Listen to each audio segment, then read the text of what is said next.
Good afternoon, everybody. And I'm Jamie Machek with the Wisconsin Valley Library Service.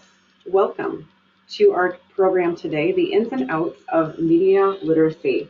We have Jeff Rand and Lindsay Schmidt with the La Crosse Public Library. This is a 90-minute presentation. Jeff and Lindsay are going to be sharing a lot of great information with you, and we will be sharing their slides with you after the presentation. They will be up on our website, and we'll share that link in the follow-up email. So don't feel like you have to crazily write everything down today. We will be sharing those slides, and we are recording this presentation. So let's go ahead and start. So Jeff, whenever you're ready, please begin. Thank you. Thank you for joining us this afternoon.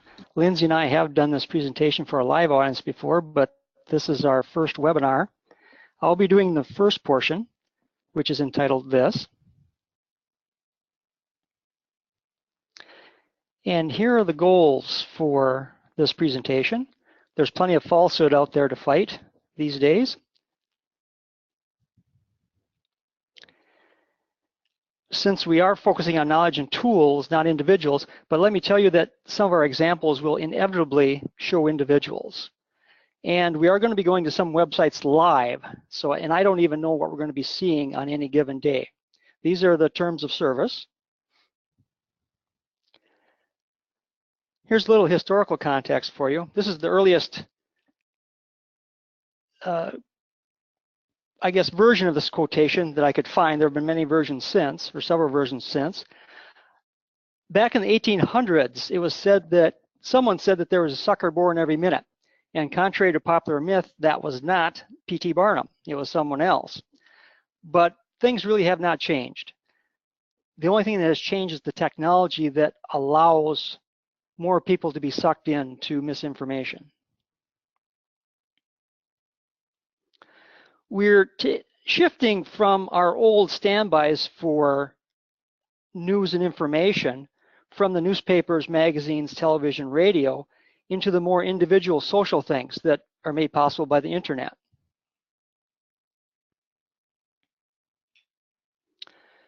And here's what's happening. According to this Pew Research Center survey from late last year, what's really striking to me about this is how print newspapers have fallen in their market share, we'll say, for news. When I was a kid in the 60s, that was our main source of news. TV, you had the 30 minutes at the end of the day on a network, that was it. Now we have the 24-hour news channels. And as you can see from the age breakdown down here, older people are generally tuning in on television. And if they're tuning in on these 24-hour news channels, they're probably getting a lot of opinion, interpretation, and speculation because there just aren't that many facts to fill up 24 hours. And again, look at what has happened to newspapers, especially with the younger age groups. Most young people won't know what a newspaper is if they tripped on a stack of them. And there aren't stacks of newspapers in homes anymore. When we had the professional or business model for news, we made some assumptions that the people who are doing it would have these qualities. And there is a journalist's code of ethics that you can take a look at on your own. It talks about being accurate, being objective, encouraging civil discourse. What code of ethics do you think these folks are following? Any or all of these people could be creators, couriers, or consumers of information.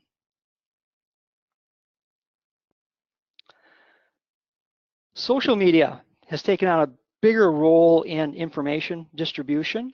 Even if you throw out this top layer here of the hardly ever, you're still looking at 1 in 5 people getting their news from social media. This is Facebook and Twitter. And who's creating that news, and are there agendas behind that? Here's one of the most notorious examples of how social media has influenced news. As you can see in the run-up to the last presidential election, the fake news was actually engaged with, and they define engagement down here in the bottom, more than the mainstream news.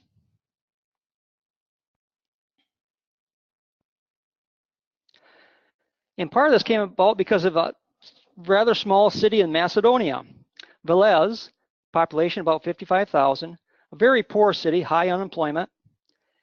And some people there found a way to make money. This city in Macedonia was the home of over 100 websites that were for a particular candidate before the last presidential election. What they did was they just created a website, copied fake stories from American websites, put on their websites, and then they made money off the advertising on their websites. There were some high school kids who even quit school because they were making so much money off this. And part of this was made possible by what's called filtering. Every computer has an IP address, which filters your results based on these qualities. A little while ago, I was looking for wool socks for the winter. So I was doing some searching online on our computer at home for wool socks. Then a few days later, my wife comes to me and says, why are all these ads for socks showing up when I go on Facebook?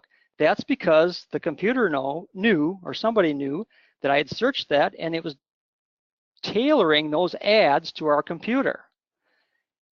Filter bubbles are good in a way that it makes your searches more efficient and faster, but it cuts you out from everything that's around.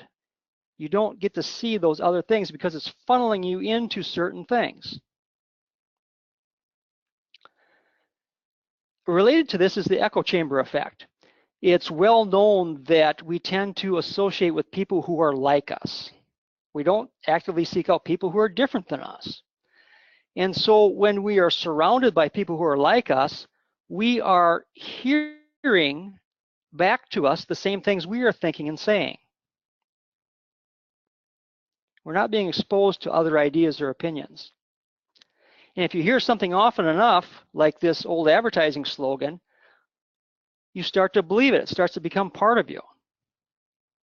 And if Coke is the real thing, then everything else must be unreal, right?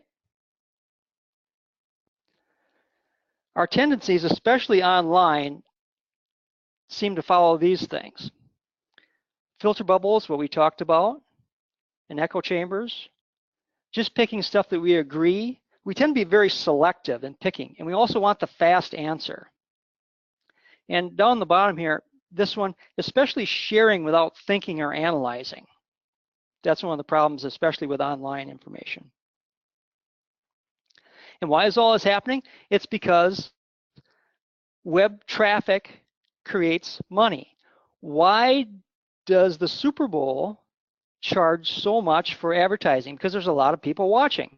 So the networks can charge a lot more money for these advertisements. And it's the same thing with websites. The more traffic, the more eyeballs they can get on their website, the more money they make off the advertising. So here's what the high school kids in Veles, Macedonia did. They just built a website, they got traffic to go through it, and they made money on the advertisements. One of the ways to drive traffic to a website is clickbait. Now you've all seen these little, I won't call them factoids, these little things on websites. They're trying to get you into a website. I call these the carnival barkers. They're trying to get you to pay the money to get behind the door to see what's behind the door. And they use these headlines to pique your interest. So I took the bait, I clicked on the upper left one. It takes you to this website, but first they send you to these photographs that are somehow extraordinary according to them. Now I've been to hundreds of baseball games in my life, and it looks like there's batting practice going on down here. If there's batting practice in a baseball stadium, there are going to be people in these seats behind here. So this is, to me, is obviously a faked photograph, and there's a series of other photographs. Some might be real, some might be faked, but totally unrelated to what you originally clicked on. Then when you go to the actual website, it's about cars and trucks. It was just a means of getting you into the website to drive traffic there so that they can charge their advertisers more. You can take a look at this website on your own. These people are either creators or collectors of clickbait. It goes on for page after page after page, and you'll recognize some of these things. I've never gotten to the end of it, actually. A lot of what we talk about is going to be focused on the internet, online information, because, as we see here, I'm saying that the internet and all that goes with it is a very efficient, very effective spreader of misinformation. Let's look at an example of it here on a website called Hoaxy.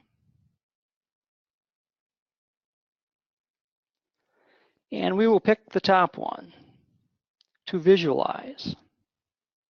This takes a little bit to load. And as we can see here, Real Alex Jones, InfoWars, was one of the origin points for this. And all these little nodes here are retweets or shares by other people. And you can click on these to see the original message or sharing that they did. So you can see how efficient the internet is at spreading misinformation. What's at stake here? Of course, you can be scammed out of your money. You can waste time looking for unrealistic health cures for diseases, and we're cluttering our minds with this junk. Our democratic process is being threatened by misinformation. If we can't agree on some basic facts, how can we proceed to make any solutions? And we've had a couple wars started because of misinformation or fake information. Here's the Pizzagate one that I searched on Hoaxy. Of course, the claim was that there are a couple top Democrats running a pedophilia ring in the basement of this Washington, D.C. pizza restaurant. So this guy from North Carolina, he went up there, he was going to free the sex slaves from this pizza restaurant. He discovered that this restaurant has no basement. He also discovered no sex slaves. He did fire his rifle into a piece of furniture here, and now he's spending 4 years in prison to think about how stupid he was. So what can you do about all this? My analogy for it is to stick a fork in it. Three-pronged approach. First, you analyze. Second, you verify. And third, you diversify. And we'll go through each of these. Analyzing starts out with a skeptical attitude. Says who, says what. Don't believe everything that you see or read. Remember in the movie The Wizard of Oz, where you had the wizard who was spouting with a loud voice and all this steam, and the dog pulls back the curtain, and the man who's pulling the levers and controlling everything says, pay no attention to the man behind the curtain. I'm going to tell you, do pay attention to the man behind the curtain, because that's where you can find out a lot of information, and that's part of analysis. We're going to use a 10-step process. Mr. Wyman gets credit for this. I have tweaked it a little bit, adapted it, changed some order of some things, and come up with my own examples. And that leads us into our second prong of using fact checkers. Most of you out there are public librarians, so you know about web domain extensions. .com doesn't mean bad, it just means they have to make money to stay in business. But that's the first thing you look at. Look at the web domain. Where is this information coming from? Look at these fake news websites, how they have the root of a news network, but they add this on the end. And here are the real ones. All these fake ones are dead now, but I leave them up here because they demonstrate the principle so well. That's one of the tactics, is to make a web address that's similar to a legitimate one to draw people in who don't know any better. And one person owned 2 of these websites, and when you click on the contact information, it gave you a picture of a house in Topeka, Kansas. And I doubt any major network is headquartered in Topeka, Kansas. Take a look at the site quality. Those are things that you can look at fairly quickly. Here's a website we're going to go into.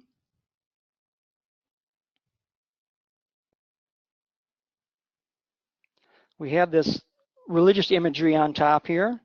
And as you go down the website, another religious type symbol, some links to stories, and some more religious stuff, and then links to many, many, many more stories. And so far, this looks like something that an 8th grader would do. When you go way to the bottom, and you look at the about information and policy, and you go way down in here,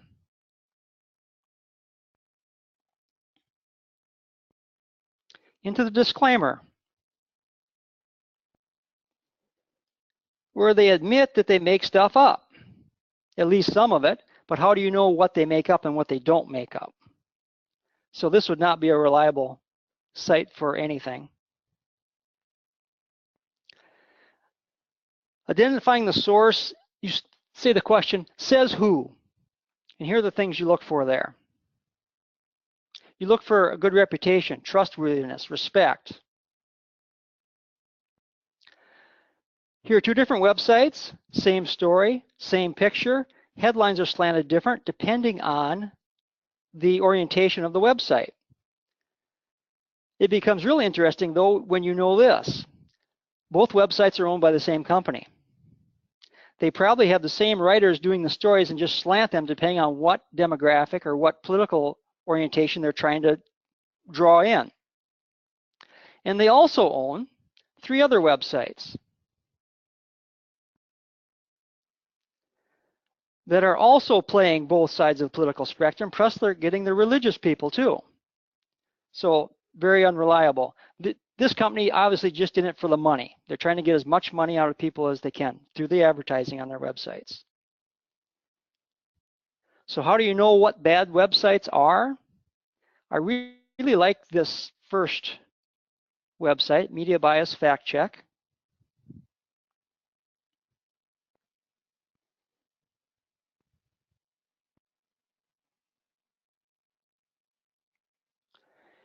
And they have lists that show you their rating of websites. So let's look at the left bias websites. And they have a long list here of websites that have a left bias. And this goes on for quite a ways. And their other lists are similarly long. Let's look at one of these where they give you a little more detail.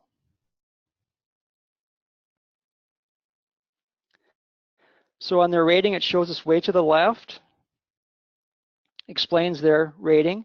Factual reporting, it has a good rating for reporting facts, but even though they do have a high rating for facts, they can still be biased depending on how they write their headlines, the language that they use, the stories they choose to run. And if you look at the methodology on this website, you can learn some things about technique for analyzing too. It's a very, very solid methodology here.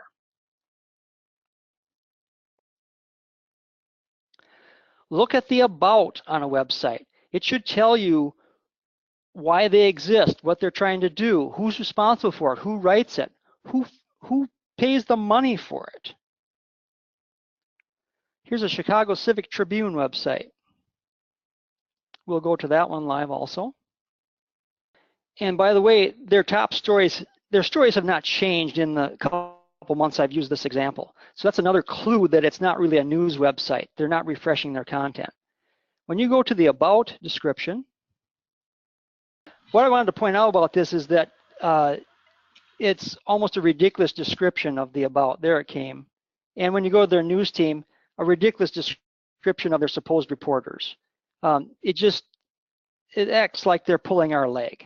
So not very reliable. And when you go to the contact information, you will see that they didn't even finish it. There's nothing in there. It gives you the directions on how to fill in the contact information. All they did was the home and the about. None of these other things have anything there. People for the American Way is not a news website, but it's a good model for what should be in the about information.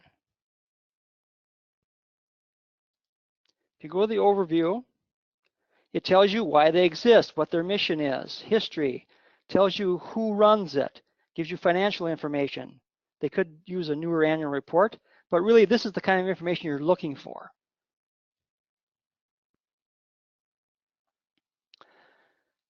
Knowing who owns the source is sometimes helpful. Washington Post, well-known liberal newspaper, it's owned by this company called Nash Holdings. And you go to that.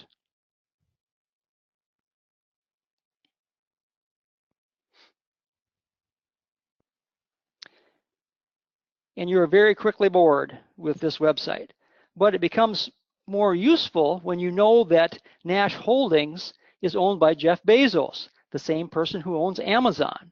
So Jeff Bezos owns Amazon, Plus, through this holding company, he also owns the Washington Post. And if you've been following the news lately, maybe that'll give you a little insight on what's going on with between the Washington Post and the White House. Conservative newspaper, Washington Times, owned by something called Operations Holdings. And when you go to that one, you come to the Family Federation for a Heavenly USA.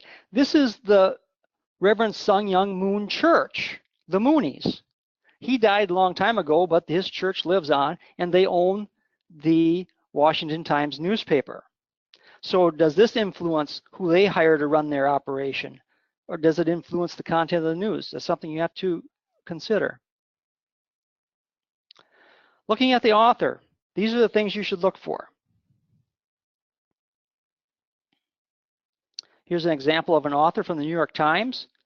Pretty legitimate biography here. Let's look at another author. This is from one of those fake news websites that we saw earlier, the fake CNN.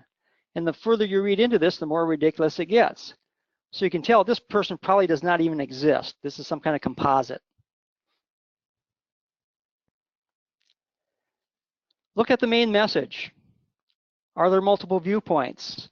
Is it really fair and balanced? Or does it appeal to emotions and biases? These are the things to consider there. When you look at facts, think about it this way. Facts are the bullseye. And as you move out from the bullseye, things get a little more muddled.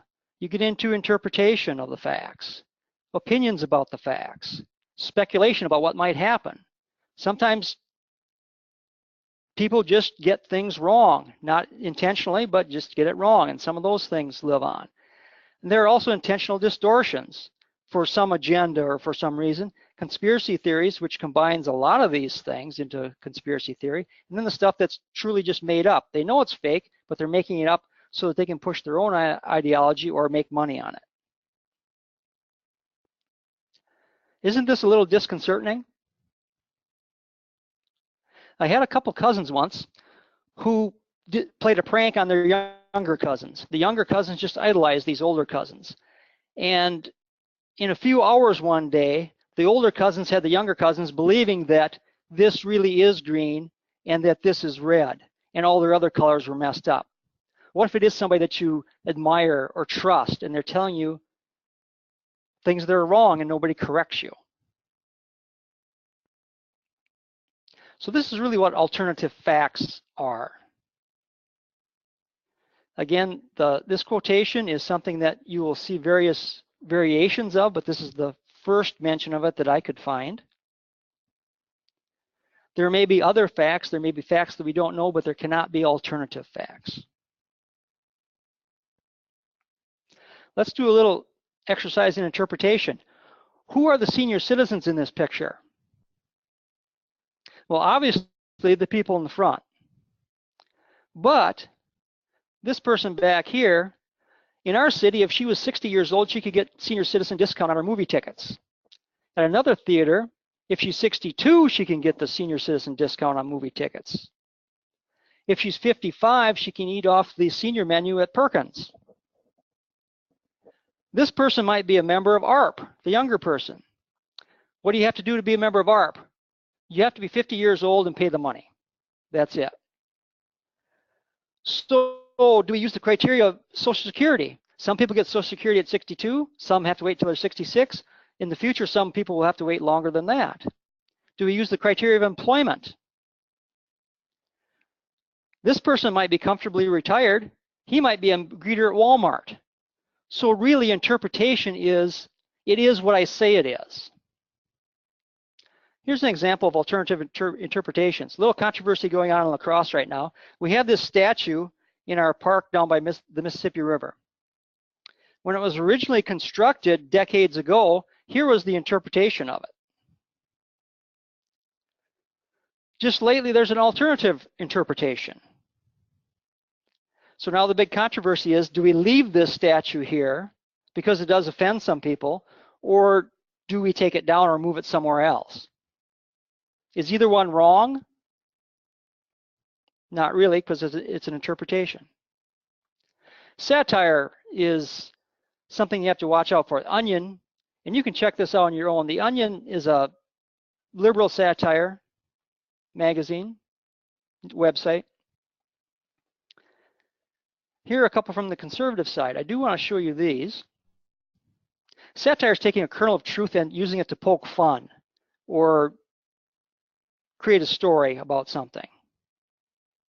So you can see from the headlines here are some from this conservative satire website.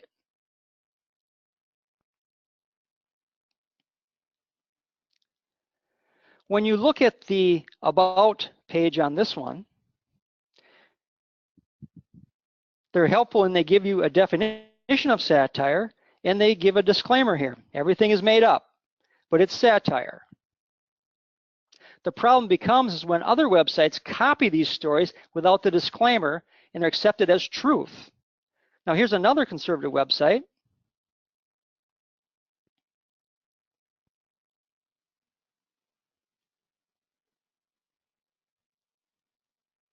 And you can see the headlines on this one.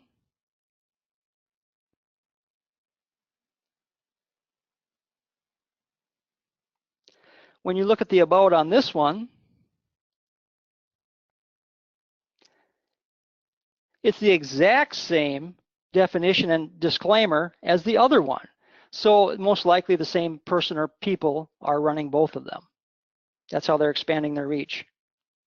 Conspiracy theories are just outlandish things. Sometimes it's simple explanations to complex events, or the other way around, complex explanations for simple events. This one happens to say that the Masonic Jews are meeting in a tunnel under Jerusalem to plan their takeover of the world. So remember, outlandish, conspiracy. Urban legends are something that it's hard to pin the origin down. It's somebody heard it from somebody who heard it from somebody else, or somebody's cousin was there. In La Crosse, with the teen crowd, this is a particular urban legend. Notice the wings on the statue of the skateboarder, and this is why there are wings on it, according to the urban legend. But when you look at the plaque, it says the wings signify something else. And as with most urban legends, there is no basis in fact for it. Point of view goes way beyond the glass half full, glass half empty. Point of view is determined by your genetic makeup and your life experiences. Your age, your race, your sex, your education, your socioeconomic level, lots of different things affect your point of view. Self-interest is something that you really need to watch out for, especially economic self-interest. Bias. If the peacock is the greatest bird ever, all other birds must be lesser, right? And it's always great to have somebody else to kick around who's beneath you. Confirmation bias is a particularly powerful one too. Let's say that Lindsay here hates broccoli. So she reads online that broccoli causes cancer. What does Lindsay do? She says, I knew broccoli was bad. We are more ready to accept something bad about something or someone that we already dislike. Hyperbole are hyped headlines. It's like the supermarket tabloids. And because of our time, I'm going to let you look at these on your own. Usually it's the party that's out of power. It's a little more shrill with their headlines and stories. We're all familiar with propaganda from the propaganda posters from World War II. Propaganda is basically the feeling that we good, you bad. Here's an example of modern propaganda, this Free Telegraph website. It looks like a news website.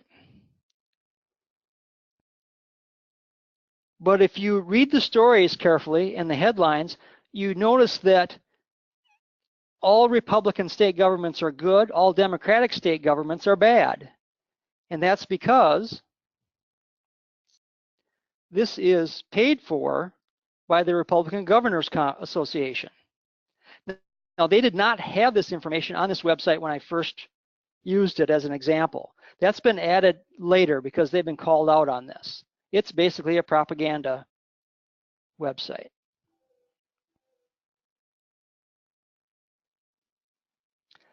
The big lie theory is something to consider, and I'm going to give you a few minutes to read this, or a little bit to read this while I take a drink of water.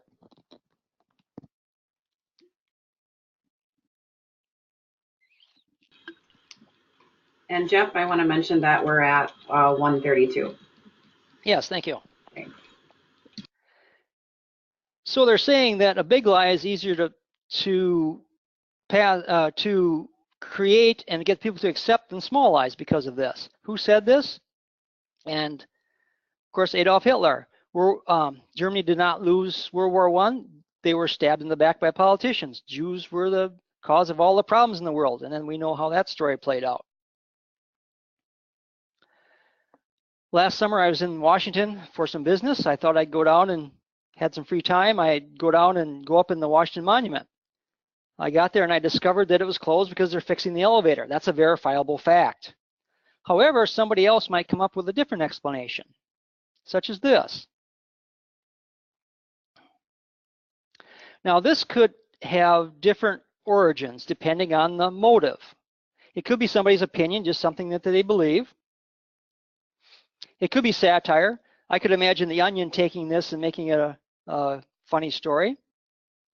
It could be something that's made up. They know it's fake, but they're going to make it up to poke at the Clintons. Or it could be a conspiracy theory where they really believe it. Taking a look at the language, a professional website or source will have this under control. Remember those emails you used to get that told you to forward everything to everybody in your address book? We don't get those anymore because Facebook has taken the place of that, Facebook and Twitter. And these headlines, like the clickbait headlines. And a lot of the extremist stuff has a real angry tone toward the other side, on both sides. We can look at the same illustration or diagram and describe it in different words that have a slightly different meaning. Just as you can spin things too to make them sound a little better for your side. It might in reality have been a rout on the battlefield, and then depending on the spin, it could end up being this. Looking at sources is important. You can check this out on your own. There are over 140 logical fallacies that have been identified on this website from the University of Texas, El Paso. They have a seminar class in this, in logical fallacy. There are differences in sources, primary sources, secondary and tertiary. Sometimes secondary sources are more accurate than the primary sources because they look at many primary sources from many different angles and put together the full story that's more accurate than just, say, one participant, one eyewitness whose view of this is very limited. Context is important. We've all heard this saying in our lives, but it's not quite accurate. It's been diluted down through the years. This is what the Bible really says when you add the context to it. So beware of context, how necessary it is. Let's take a look at this story from a website and analyze it a little bit. First of all, I'm suspicious because we have Hillary Clinton and Barack Obama, targets of a lot of fake news in the same picture. We have this headline, why is the Secretary of State present for this? What does she care about that? There's nobody else in the room except her. The source is American News, which we've already seen as a disreputable source. There's no photographer credit for this picture. A legitimate source would do that. And with the first sentence here starts out with an opinion, and it's not grammatically correct. And it says recent report, which a legitimate site would link to. It would also link to the primary source, the executive order. When you actually go to the executive order, this is what it's about. And they are counting on you not doing that. It's easy to do, but hardly anybody will do that. Check the primary source to see if it's true or not. There are different kinds of evidence in a court of law, scientific, where the variables are controlled and there's a method, or anecdotal, which unfortunately most people rely on, just their own observations. When you see this illustration, what do you think? Full moon, something bad is going to happen. That's just a myth that's perpetuated by movies and the media.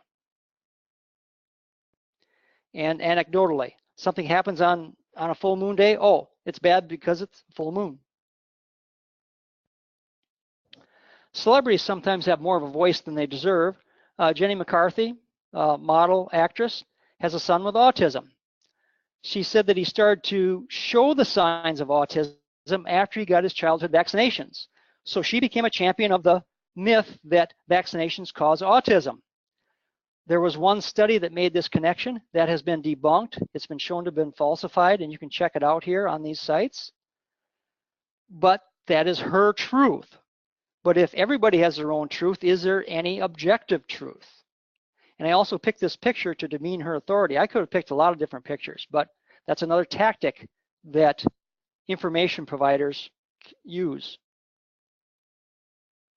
She was confusing correlation and causation. As you can see here, crude oil imports, consumption of chicken seem to correlate, but there's no cause-effect relationship between them. That's one of those logical fallacies. Can't believe everything you see. This is a picture of our La Crosse mayor, Tim Cabot, holding Mr. Trump's book. I made this picture up.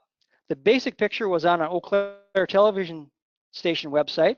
It showed him holding a report of some sort. I grabbed a book cover off Amazon, slid it into his hand, found a hand model online, grafted a thumb over it to make him hold that, and created that picture to make it look like he was reading that. I could have put anything in his hand. You have to watch out for pictures.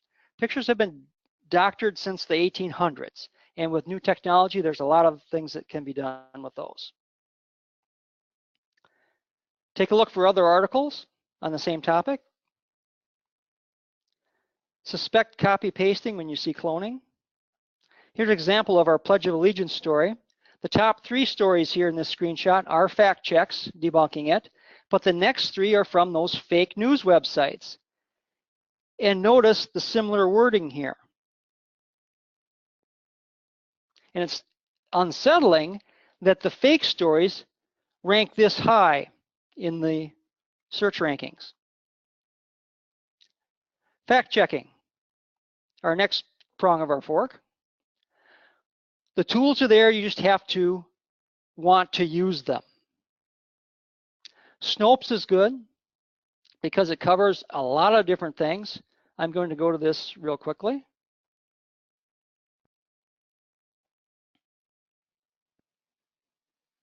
We'll look at the Hot 50.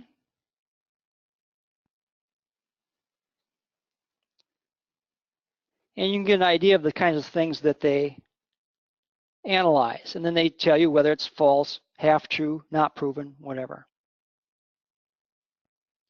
You can entertain yourself quite a long time on Snopes. Hoaxslayer is an Australian one. You can check that one out on yourself. Fact Check is the distinguished older brother of the fact checkers. They don't use symbols. They just analyze. They give you their sources, and they give you a verdict. And I'll let you check that out on your own because of our time. PolitiFact is another one. They're known for the truthometer or the pants on fire. And we are going to look at that one very quickly. And you can see from their first page how they do things. They have this rating meter for their stories that they analyze. And here's the pants on fire. Washington Post, they have a journalist who does fact checking for them. I'm not going to go into that one. He uses the Pinocchio, so 4 Pinocchios means it's a big lie. Weekly Standard is a conservative magazine that does fact checking. There have been charges that the fact checkers have a liberal bias. If you want a conservative fact checker, this is a good one. They are very balanced in what I've seen in their evaluations. Skeptical Inquirer, you have to dig a little bit for some of their articles, but they do have excellent articles on pseudoscience and paranormal and other unusual stuff. And how true this is. With the internet, lies, rumors, misinformation, it can live for a long time. just like it's a good idea to diversify our diet to feed our bodies, it's a good idea to diversify our information sources for our intellectual health. Being from a farm, I'm partial to silos. We could have said filter bubbles, but I used information silos instead. This All Sides website is excellent if you want to diversify your information sources, because it presents things from the left, the center, and the right. And you can look at how different information sources treat the same story. And down below here, you can go right down the line with this. Excellent, excellent website.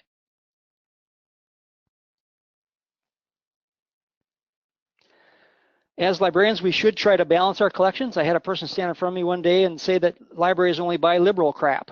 Well, you should try to balance your collection. I put asterisks in these lists by the ones that our library buys. And of course, each of these has a corresponding website. Magazines, same thing. Try to balance your viewpoints.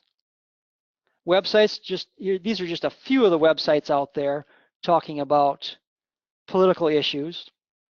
There are many, many, many more. Doesn't hurt to have some socialist magazines either for a different viewpoint. Pro-con, I'll let you look at that one on your own. It takes controversial issues and gives you pro-con arguments from authorities and reputable sources on issues.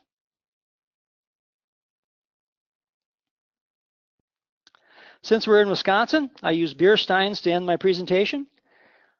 Are you going to be the open-top stein that lets anything get poured into you, or are you going to have an intelligent filter that analyzes, that verifies, that diversifies whatever's coming in?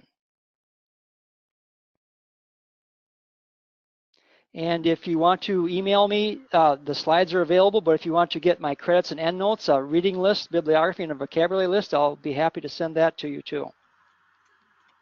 Excellent. I'm going to turn this over to Lindsay then.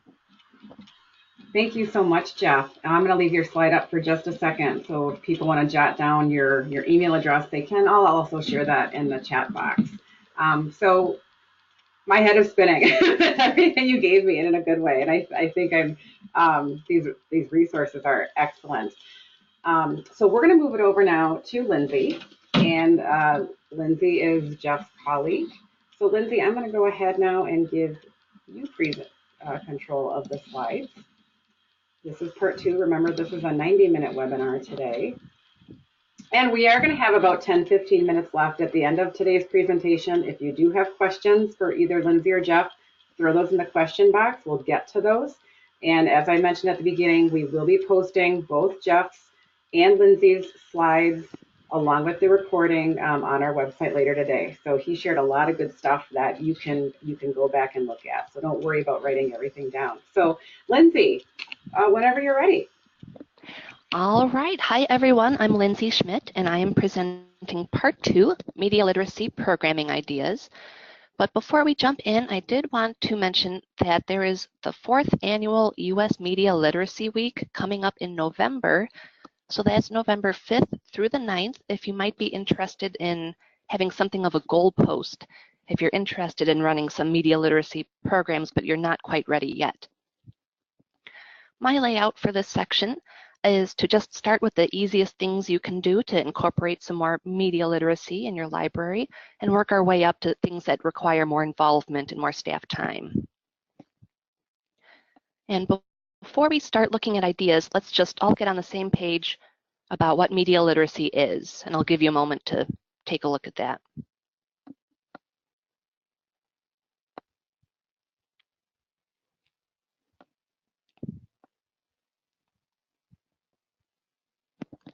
So generally, media literacy is about asking more questions and thinking more deeply about the messages that we're receiving and creating.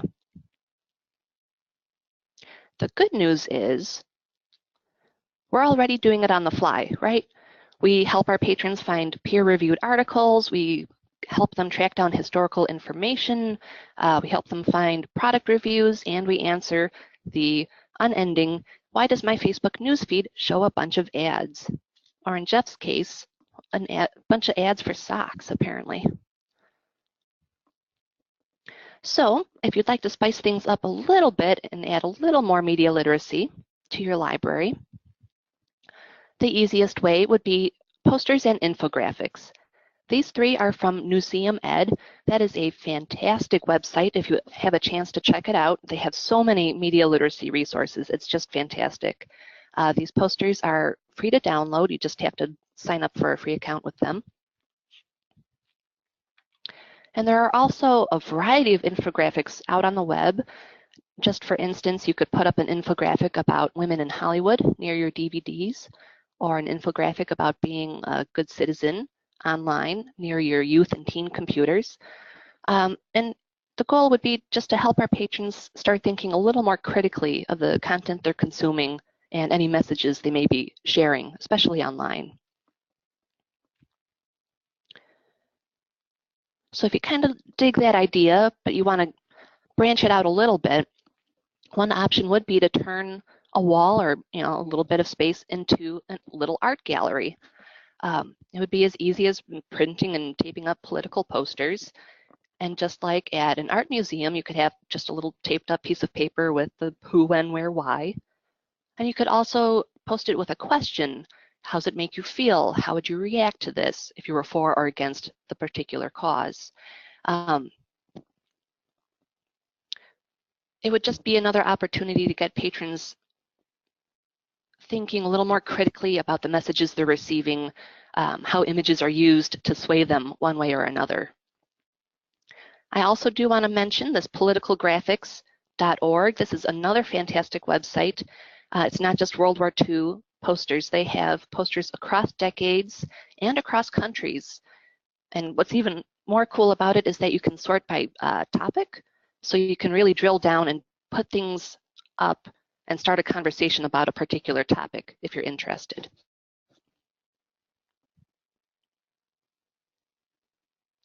If you're looking for just a little more patron interaction, one idea would be to have your patrons sign the pledge.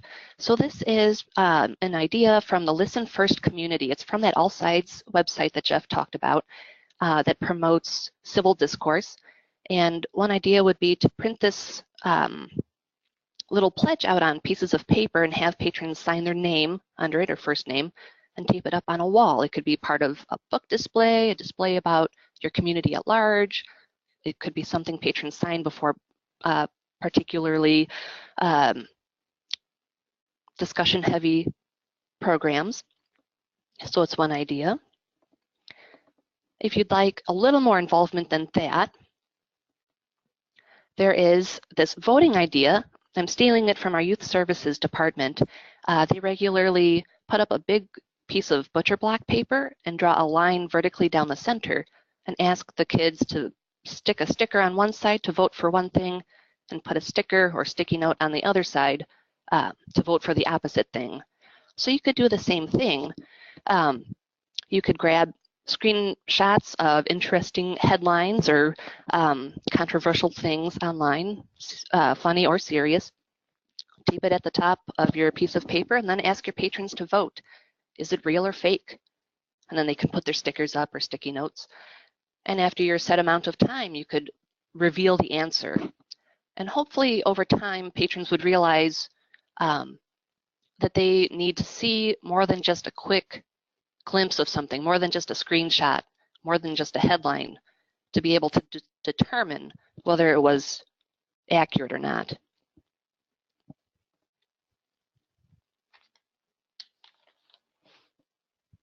Another option, if you have kind of an online crowd, would be to do some online programming. There's this cool learning network at the New York Times. They do regular news quizzes and they play different games. It does seem to aim more at a younger crowd, and it is monitored by New York Times staff. So this might be a great opportunity for your younger patrons to practice civil discourse, practice their media literacy skills in a pretty safe environment. There's links here to Kids Casts, which are podcasts for kids, and usually made by kids with the help of an adult, and they cover all sorts of interesting topics. And there's also this View Now, Do Now project through the Burns Film Center. They have a whole bunch of these on their website. They're often interesting little things, they're quick to do, and they all revolve around different core literacy concepts. I have one more online idea for you guys, and even if you never do anything about media literacy, this is worth checking out. This is a fun game that you can play online, and I think there's there might be an app version of this where it'll pop up different little articles of newspapers and or news stories, and you have to decide whether or not it's true. And then once you vote, it'll give you the answer and a little explanation. So it's a super fun game to play. So if you're ready for a little more in-person media literacy, you can always add in a dash of media literacy in your story times if you aren't already. I will be the first to admit I am not a youth services librarian, so I ran this by one of our former youth services librarians, and she said this is a good place to start. And these are really basic questions, right? Is this story real or pretend? How do you know? Is it a joke? How does it make you feel? And it's just simple questions like that that can get kids thinking just a little bit more about what they're hearing and what they're seeing. If you're looking for some guides to share with parents about media literacy, we have a couple here to go with. And if you'd like to aim towards a slightly older crowd, you could involve your teens. One idea, if you have a digital display board, or if you're brave enough and have a Facebook page or some social media, you could have your teens come together and decide on what text should show up. And with limited text space, how did they decide what to share? This Consortium for Media Literacy has a bunch of great questions on it for teens to consider when they're trying to craft this message. And it gets them to think about the power of the messages that they choose and the words that they're using and the images they're using.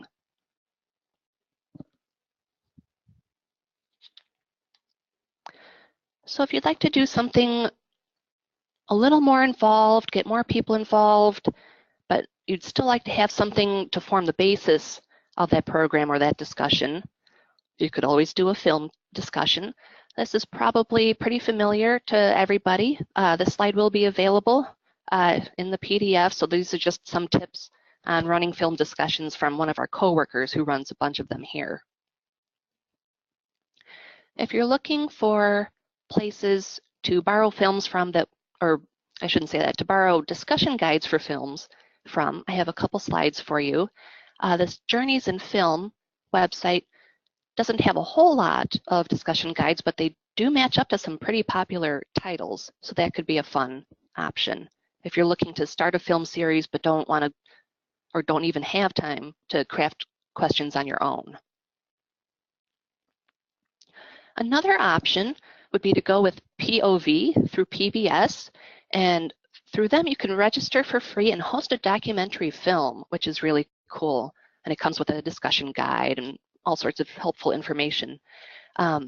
At our in-person workshop in February, we had an attendee who really liked working with PBS in the previous version of this program. So any endorsement of PBS sounds good to me. I have one more movie idea for you guys. And it's the Representation Project. You might be looking at those price tags down by my bullets. Those are one-time showing licenses. That's the fee. And I would totally understand if that immediately rules it out for you. But if you happen to have community partners that could chip in, this might be a really nice option. It is all about how the media influences our perceptions, especially about gendered stereotypes. So that could really develop into a big community program.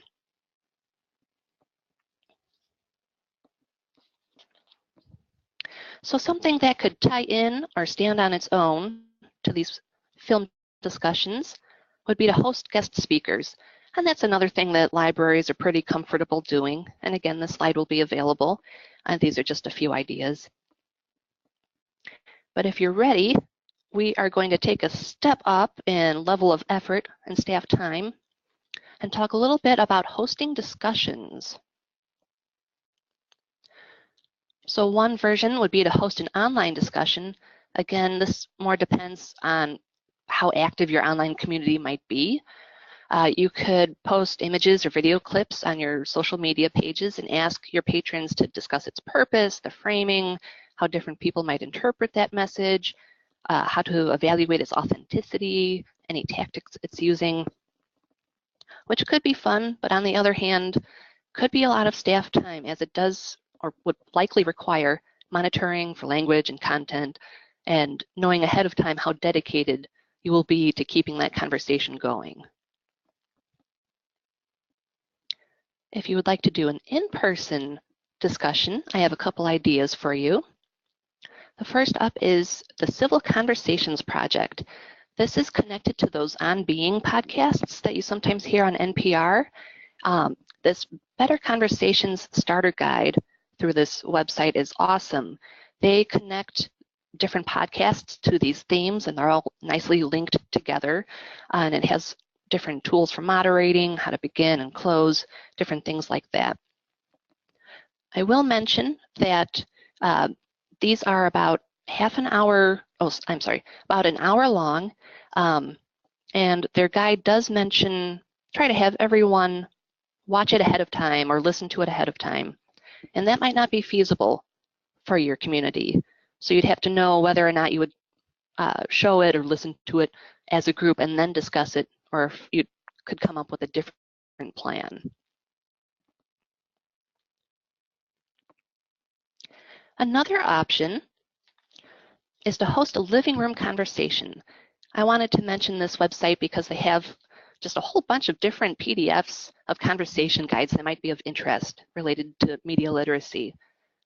Talking about fake news, media and polarization, privacy and security, entertainment and media.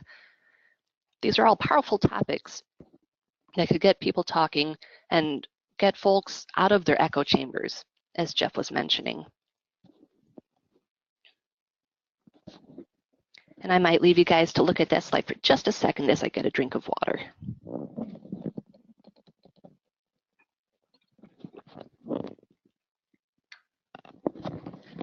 All right.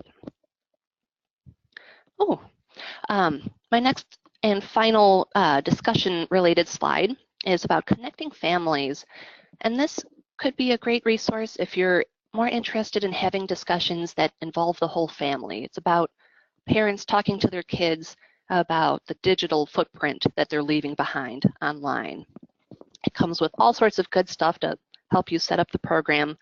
And if you're interested in reading more, they have a whole blog post about it.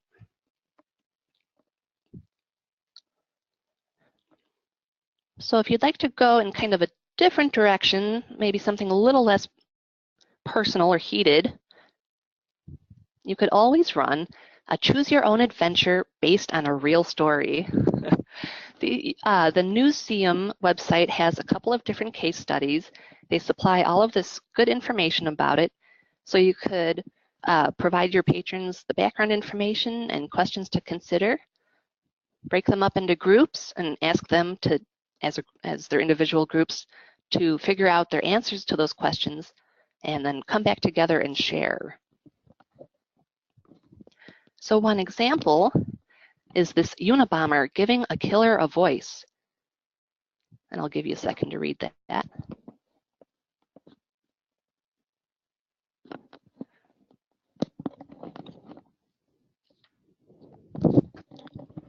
So as a group, as their individual groups, they would have to figure out, would they publish the entire document or publish excerpts?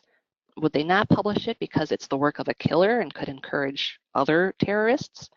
Or do you try to negotiate?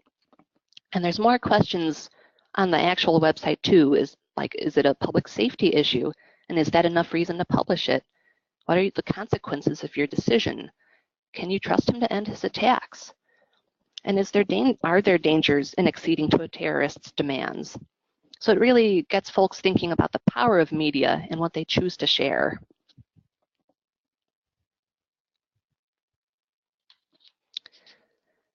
So if you think that might be fun, but you're ready for something that takes more staff time and might be a little more lighthearted, you could run an escape room. It does build media literacy skills.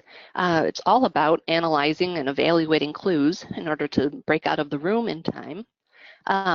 We have run some here at La Crosse. So if anyone wants to email me afterward or ever chat on the phone, I am happy to talk more about our experience running escape rooms here. And I do have a slide in our resources that has a whole bunch of links about creating your own escape room.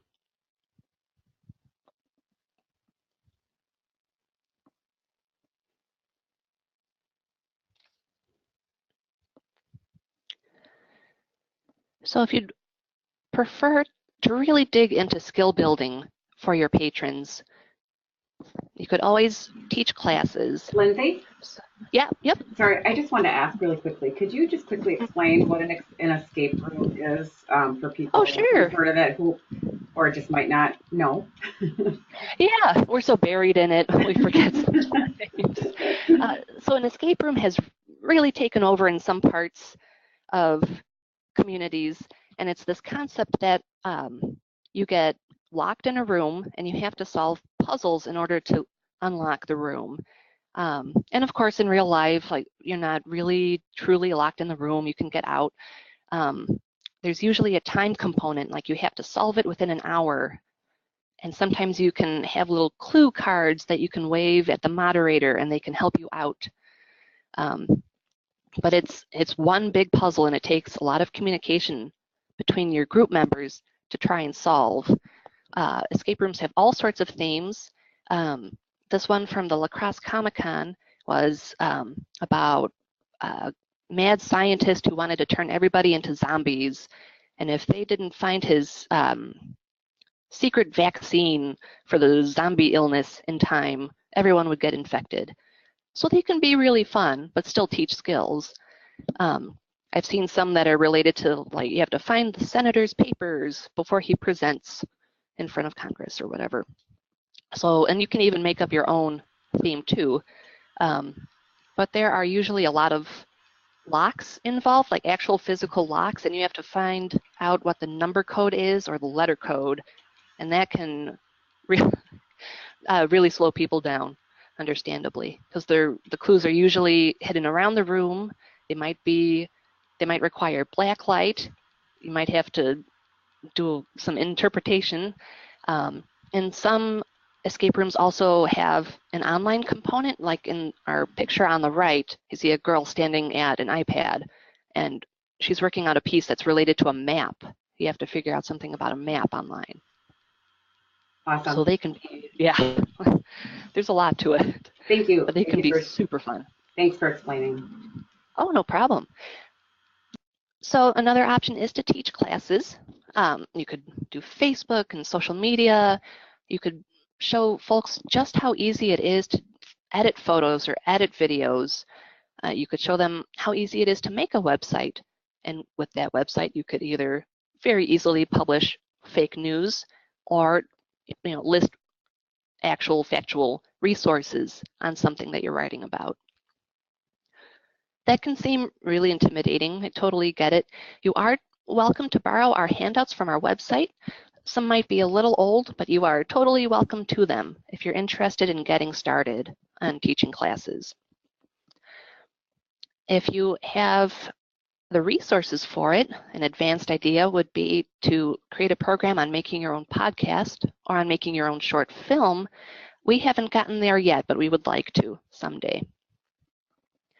If you like the idea of short films or know that your teen community would really dig that if they had the opportunity to make short documentaries, I do have an idea for you guys. So there's this PBS NewsHour Student Reporting Labs. And so it's all about teaching middle and high school age kids journalistic inquiry, media production, working on critical thinking and problem solving, learning news literacy, communication skills. That's a solid program. I haven't done it.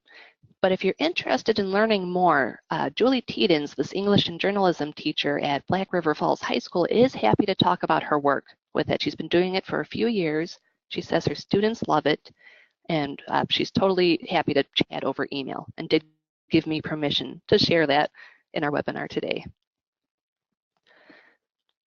This is my last really informational slide. I wouldn't mind hopping over to my resources just to point a few out since we have a few minutes before flipping over to questions. I do have a bunch of resource slides for you guys if you're interested. These are things that I just came across while doing my research for this workshop that turned into a webinar. If I had to point out certain ones, this top one for media literacy resources from libraries, this LibGuide from ALA, this actually has a lot of great tips and tools in it that are worth looking into. I also include links to films and clips that you can use.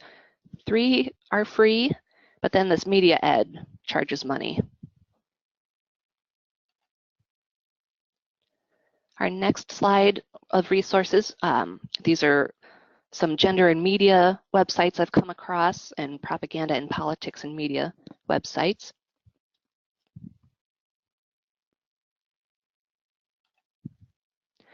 For political posters, again, if you check out political graphics, they have such a wide variety. It's really worth a look. You can also sign up for a weekly email, and you can also follow their Facebook page, and they share different graphics through there. If you're looking for some infographics to start with, this Schrock Guide website has a whole bunch. I've tried some of the links, and a few are no longer working, but it does seem like most of them are still active. And if you're ever interested, if you ever check out this link, or if you ever Google color theory and marketing, you will see all sorts of interesting infographics about how colors are used to encourage us to interact with things in a certain way.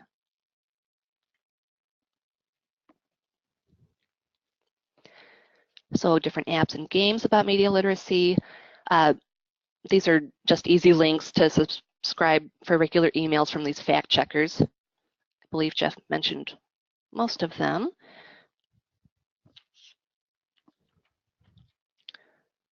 If you're interested, Nicole Cook has a whole Pinterest page that gathers together different resources about fake news. So that can be an interesting rabbit hole to go down and take a look at.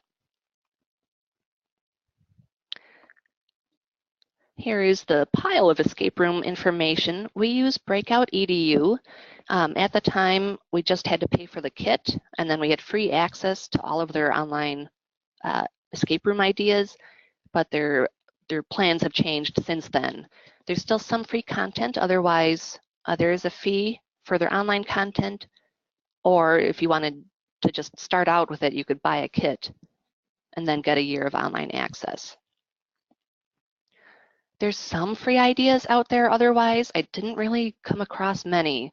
Many places want you to pay for the ideas because it does take time to come up with them. And if you're very gung-ho, or if you have volunteers who love this kind of stuff, here is a whole slew of resources on building your own escape room. And with that said, we have had a whirlwind tour of different media literacy programming ideas, from posters all the way to teaching classes. And I'm going to leave my contact information up on the screen. I love emailing, so please feel free to email me and we can chat about anything you saw in my slides today. All right, thank you, Lindsay. And yes, we'll leave your slide up for a few minutes. And we have some time for questions. If you have a question for either Lindsay or Jeff or both of them, please feel free to share that or post that in the question box, and we'll get right to it. A few questions have come in already, and one of them is, what programs have you done at your library, and what has had a good response or had good attendance? And have you done some of the online discussions, and how did those go over? Jeff, do you want to start with your fact or fiction, or should I start with? I'll just mention I did do a public program of this presentation for what we call our Monday mornings at Maine. It's generally oriented towards senior citizens, and we had an audience of 80 for that. In that, when I do the live presentation for this, I go 1 hour and 15 minutes without a break, and that was pretty well received. I also gave this presentation over a year ago to a general audience, to a smaller audience. I think we had about 36 on that one, but it's been reworked since then to what you see basically now, although this was a sort of a condensed version that you saw today. So that's what we've done as far as informing people. Now let Lindsay address anything else. We have been running classes for 5 years, and Facebook is one of our most requested ones. And it's a 2-part class, since it takes time to create a page and look at all the fun odds and ends, and then we take another class to talk about all the security settings.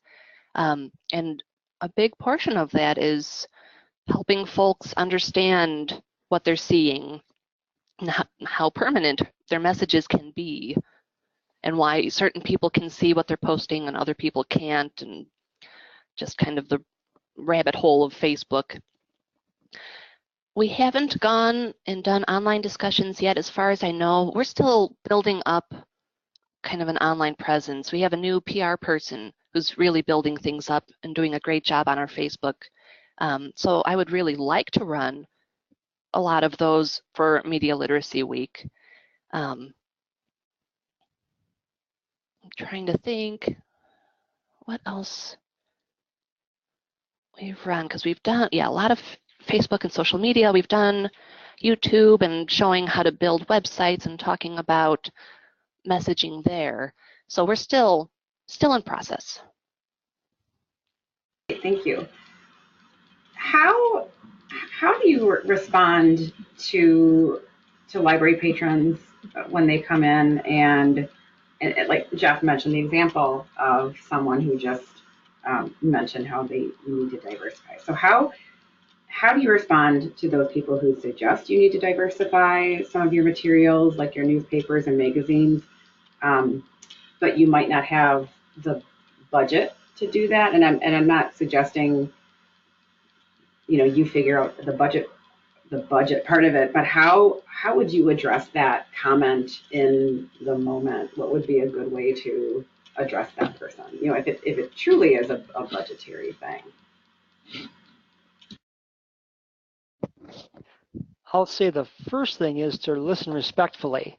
You can't really let on what your own, I'll say, political persuasion is, or what your own viewpoint is. I know, even unrelated to this, there's, say for example, somebody comes to me looking for books on astrology.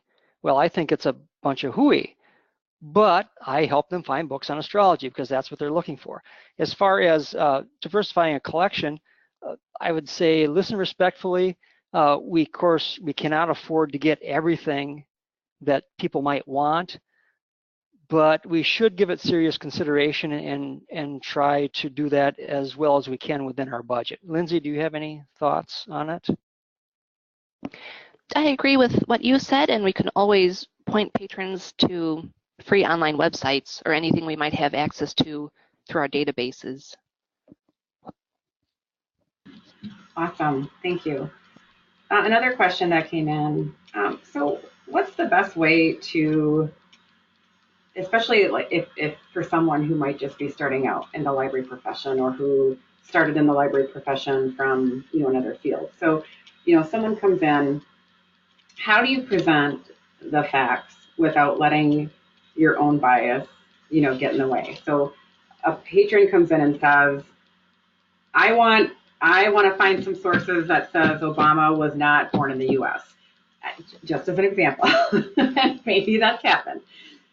So let's say that in your opinion, you think that's a bunch of hooey. But of course, you want to take this patron seriously and listen to your needs. So how do you approach that situation without letting your bias get in the way?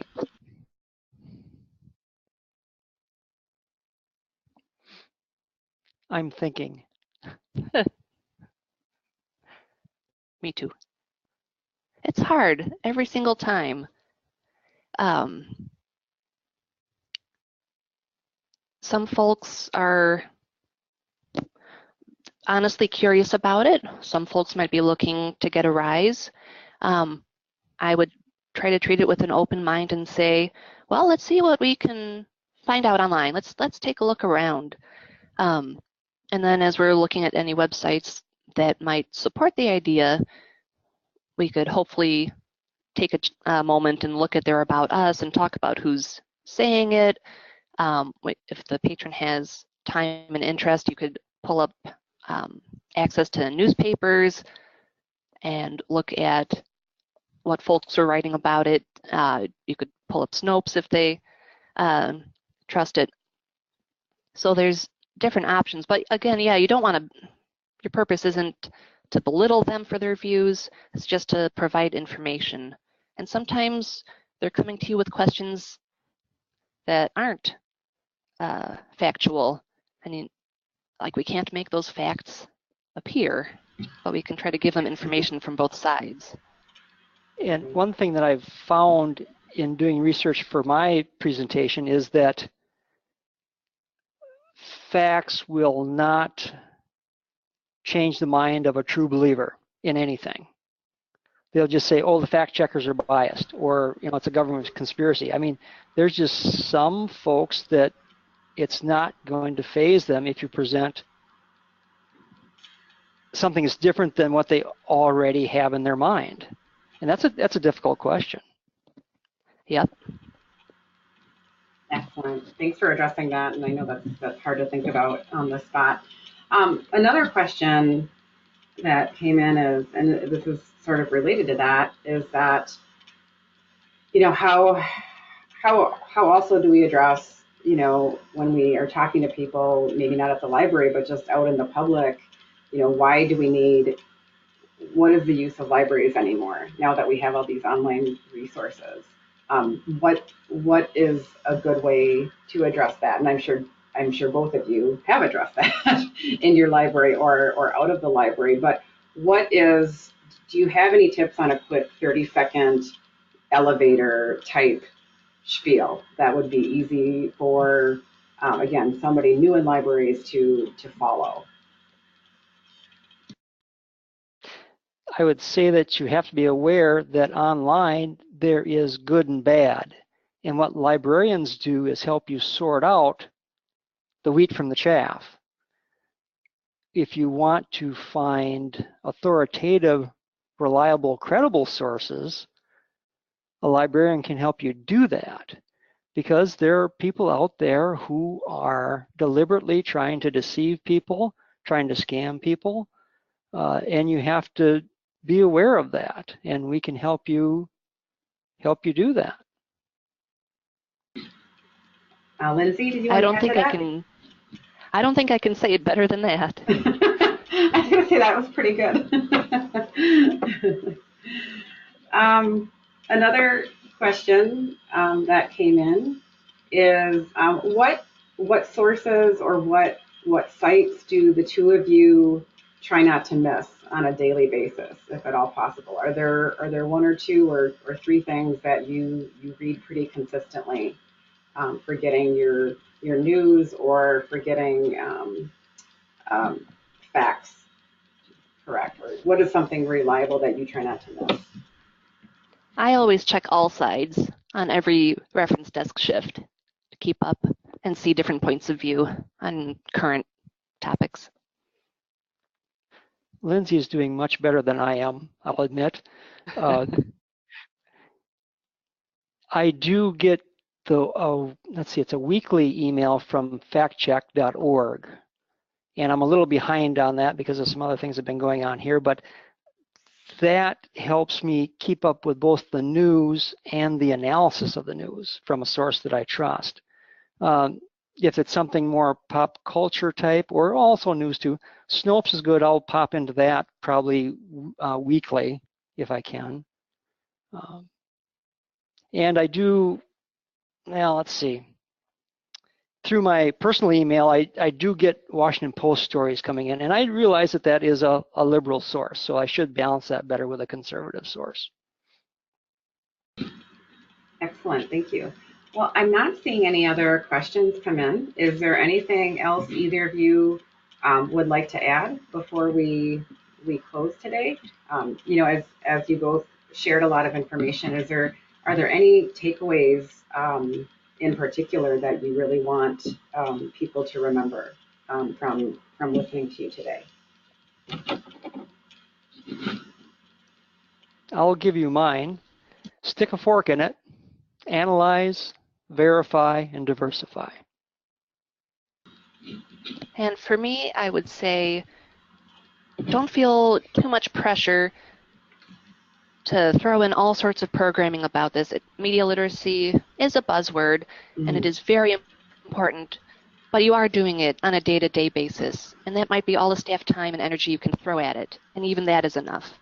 But if you have a chance and are interested, there are a lot of ideas out there. Excellent.